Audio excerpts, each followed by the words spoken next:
Our first speaker today is RANZCOG President, Dr Vijay Roach.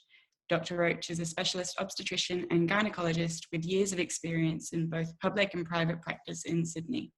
He's the president of the Royal Australian and New Zealand College of Obstetrics and Gynaecologists, and has previously held the chair of the RANZCOG New South Wales Training and Accreditation Committee.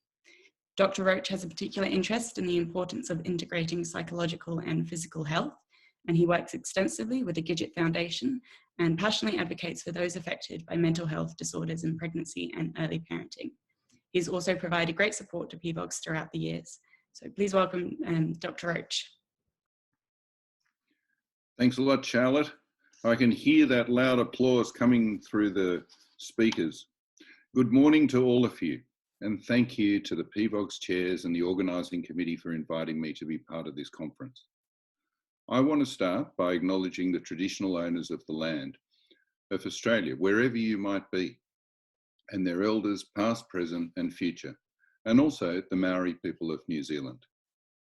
The lesson that I've learnt when reflecting on Aboriginal and Torres Strait Islander and Maori people is their concept of connectedness to the land, to their history, and to each other. All of us are connected as medical people. We want to care. We want the opportunity to look after others and to make other people matter. And we're a family. I'm an old member of the family, and you're the young, vibrant, and good-looking ones. You know how to use social media, but I am determined that I am going to make a TikTok video at some point in time. If there's anything that I leave you with today, it's that you, each of you, are valuable. You matter, and when I'm old and decrepit, I know that you will take over, and that you will be the ones who look after the women of Australia and New Zealand. Now, it's impossible to avoid the COVID-19 pandemic and the impact that it's had on all of us. So I thought I'd share with you some of my experience and the issues that have arisen for women's health and the importance of leadership during a crisis. I attended a conference with 500 people in Sydney on Saturday, the 7th of March this year. There was no social distancing, but on Sunday, the next day, the dominoes started to fall. Events started to be cancelled. A week later, I made my last trip to Melbourne. We closed College House and every RANZCOG office in Australia and New Zealand. We ran our council week, which is usually where about 100 people come to Melbourne and we have meetings over 5 days, and we did that entirely through video conference. On March the 14th, I issued RANZCOG's first statement on pregnant women and their families. And it's interesting because the advice that we put in that hasn't really changed much. COVID-19 is not associated with an increased risk of miscarriage or birth defects or prematurity. Most pregnant women experience mild or moderate symptoms. And while there could possibly be evidence of vertical transmission, babies seem to be okay. This meant that we could issue a message of reassurance. And that's an interesting thing when you think about that as our role as doctors. That's what we do all the time. We don't know that someone's going to be okay.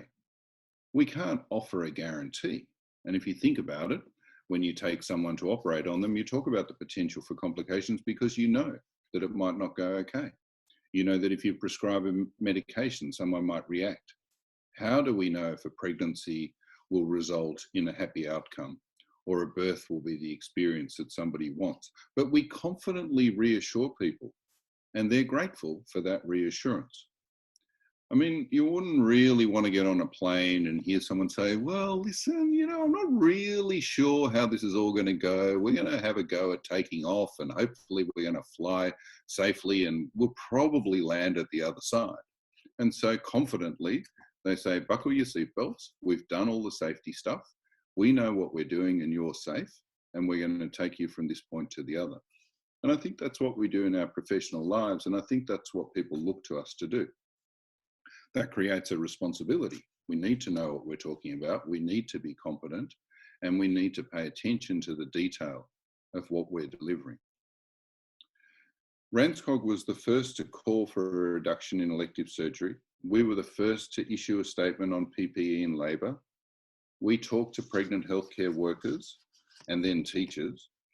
We issued statements for low resource countries, for Aboriginal and Torres Strait Islander and Maori communities. We addressed the issues of essential services, and one that was very important was abortion, an essential service that must continue. We recognise that women are suffering more from things like domestic violence and also anxiety and depression. We went out fast and hard and early. We established a COVID website, and I've answered every email personally and sat in hours and hours of Zoom meetings, connecting, communicating with our members and the community. Our trainees have been significantly affected with anxiety around exams and assessments and virtually no gynaecological surgery. We can't say everything will be okay, but we can say we're listening, we're thinking, and we care, and we can mean it. So leadership is about being there. It's about being authentic. It's about being yourself. It's about taking risks and leaving your ego at home. It's about being proactive, stating your case, being the first one to say something rather than waiting for someone else to tell you what to do. It's about being willing to make a mistake, having the guts to accept it and own it, and then having the humility to know that when you're wrong, it's okay, and having the courage to change. And that's what a doctor needs to be as well. That's the doctor you want to be. That's the doctor your patient wants and needs. And that's what our community needs. The most important thing is to do it because it's right. Not for reward, not for thanks, not because you think that someone is watching or listening. Care about your patient, for your members, for your friend or your colleague, or care for a stranger because you want to, because it's your genuine desire to help another human being.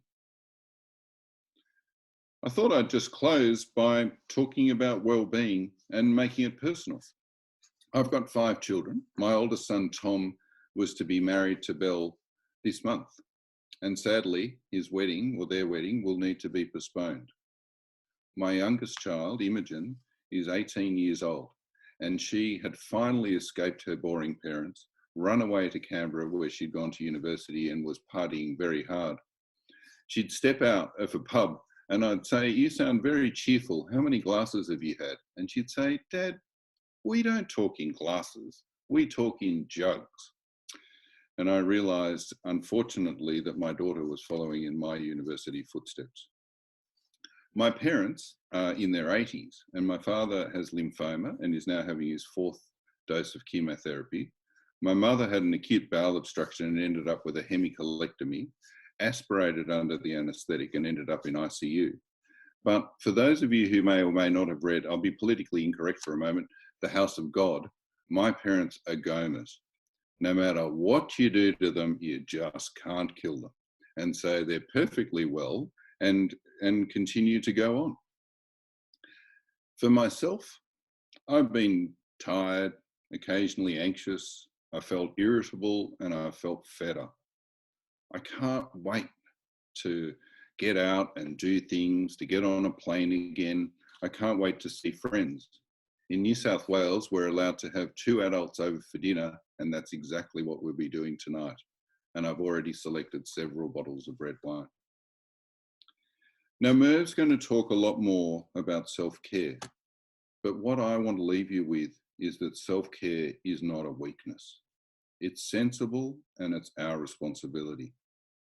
Caring for others is important, but caring for yourself has to come first. Put your own oxygen mask on before you help someone else. The last thing I want to say to all of you is that you matter. I care about you. We are so lucky that you want to be part of women's health, and you are the future of women's health. So remain connected with each other, with the college, with your patients and with your community. And I wish all of you happiness and a successful conference this morning. Thank you. And Katie, if any questions have come through, I'd be happy to answer them. Thank you, Dr. Roach. We are incredibly grateful to have you here today with everything that is going on. And I think everyone would agree with me that yourself and RANZCOG have provided incredible leadership throughout this whole crisis. You've really been at the forefront of the response in Australia. We are taking questions for Dr. Roach. If anyone has any, feel free to comment them in the chat or in the Google Doc. The first question I had, and you touched briefly on this, was what you're doing in this time to look after your well-being, and how those, do you have any suggestions for specific things people can do to look after their own well-being? It's a really good question, and it's interesting, you know, you sit here and you preach about what everybody else should be doing and then don't apply it to yourself. And I found that you can be working on emails or going to meetings or getting sucked into all of this work too easily. And one of the things I keep on, and I think I found it easier over the last year, because I'd be able to go and hop on a plane, and that would sort of create a space or a forced, you know, almost a meditation to be away. So I think I've said this, and I said it to myself repeatedly, and I was even talking to my daughter this morning about the importance of quarantining time. And we did things simply by maybe binge watching a television show. We watched The Handmaid's Tale, which probably all of you watched years ago, but we finally caught up. And we watched all 36 episodes, and I found that a relief. Reading a book is a fantastic way of escaping. And I think all those obvious things like getting out and going for a walk. But I think that the important thing that I've learned is turning off that computer and actually stopping, walking away from what is easier or more seductive. And then the other thing that I've found so valuable, I think what I've really missed is incidental conversation, where you bump into someone and you just have a bit of a chat about nothing in particular, rather than planned conversation through a meeting or a phone call. And so I've been able to go into work, and I've been doing a lot of telehealth at work. But going into the hospital means that you bump into someone in the car park, and appropriately socially distant, you have a conversation. But again, interestingly, in this COVID pandemic, that becomes the subject as well. So you keep on coming back to linking it to what's happening at the moment. And so I'm looking forward to an opportunity where there are more things happening in my life, so that we can go back to talking about sport or music or art or the other things that happen just in your normal day-to-day life. Yes, I agree. I don't know what we talked about before COVID-19. Another question we've had is, what changes have you seen at RANZCOG that you think will carry forward into the future now? Yeah, that's a good question. And I think those sort of things are reflected in the wider community, as in, will we all work from home more effectively? Will we do more telehealth? Will we have different ways of training or communicating? Certainly, I think that there's been a lot more meetings and a lot more communication from that point of view. And so hopefully we'll do things a little bit more regularly. We often had quite big gaps between conversations on particular issues. I think that we will learn a little bit more about how we could do training a little bit better and communicate more with our trainees. Otherwise, I think another big issue which the whole world is addressing, but has been gender equity, and not just focused on women, but also just recognising that different people can contribute in different ways. But if you do things where people have to travel or take the weekend off or be away from their family, then that can sometimes limit not just women's, but other people's involvement in an organisation or something that they're interested in. So I think that hopefully out of this pandemic we can learn different ways for others to be involved, and RANZCOG could say, for example, particularly with Australia and New Zealand, let alone the vastness of Australia, give people the opportunity to contribute through telehealth as well. Yeah, I completely agree. Thank you very much, Dr. Roach. They're all the questions we've had for today. We really appreciate you joining us, and thanks again. Pleasure.